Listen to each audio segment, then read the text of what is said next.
And welcome back to Noon Edition. We are with Lori Nester of WIC this afternoon, and she's got some great helpful ideas for those of you who have kids and the weather hasn't been the greatest for getting in and out. So maybe in the kitchen we can try to work with those youngsters. Absolutely. We are celebrating National Nutrition Month at WIC, and our theme this year is talking about how to incorporate kids in the kitchen and involve them in picking out foods you might want to eat. You can go to the grocery store with them, pick out a fresh fruit and vegetable or something in a can or something frozen. It doesn't really matter.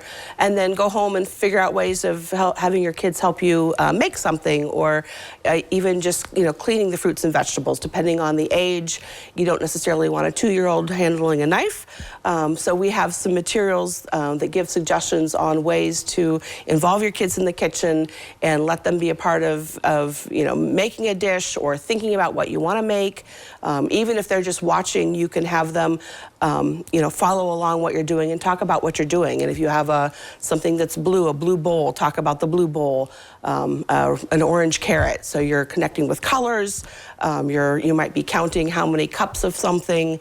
It gets them a little bit more engaged in that process, and then as they're able to do more in the kitchen, they're already kind of familiar with what's happening. Yeah, I think as kids get older, it's a great life skill to have, knowing how to bake, knowing how to cook, knowing how to do things and handle yourself, because so many people graduate from high school and they just don't have those skills. Right. Now, this is also a good time of the year to start thinking about, as we're on the subject of food, growing some food. Yes. Someday it will stop snowing and we'll be able to actually get out and get in the dirt a little bit and do some gardening. We also like to encourage families to, even if it's a container garden, thinking about putting in a tomato plant or some lettuce seeds. Find something that you like that would be fun to watch to grow, and then be able to pick it and prepare it. And kids get really excited about watching, their tomato or, their radishes or peas or, whatever it is they would want to eat. Something that they can kind of help take care of it, make sure it's got water, and then actually pick it and then bring it to the table and eat it. And it makes it a little bit more exciting. And even if you don't have room to go out and do a big garden, or you don't want to commit to the community gardens that we have in town, finding a way to do something in a small container can be fun. And it can be right on your porch or even in a window at the moment, since it's been chilly out. And just as we talked about it being in the kitchen, a great learning experience for the kids. Yeah. It's a life trait. Yeah. You'd start gardening now at a younger age, Absolutely. and it's something you can carry on into adulthood. Absolutely, yeah. And it's a big money saver for families. It can be a big money saver, yeah. So in the WIC food packages, we do have money included for fruits and vegetables, as well as milk and eggs and other food items. But having some extra things that are right there, easy to grab right there at your house is kind of fun too.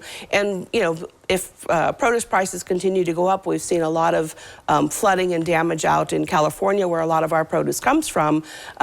We may have trouble getting as much produce, this season, and who knows what happens with the weather other places. So it's always nice to have things that are right close by.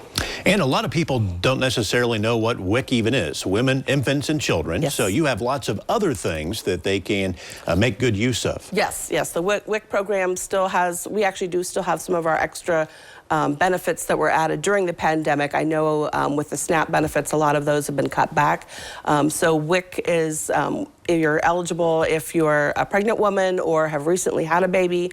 That includes breastfeeding women or those who are not breastfeeding, infants, and then children up to the age of 5.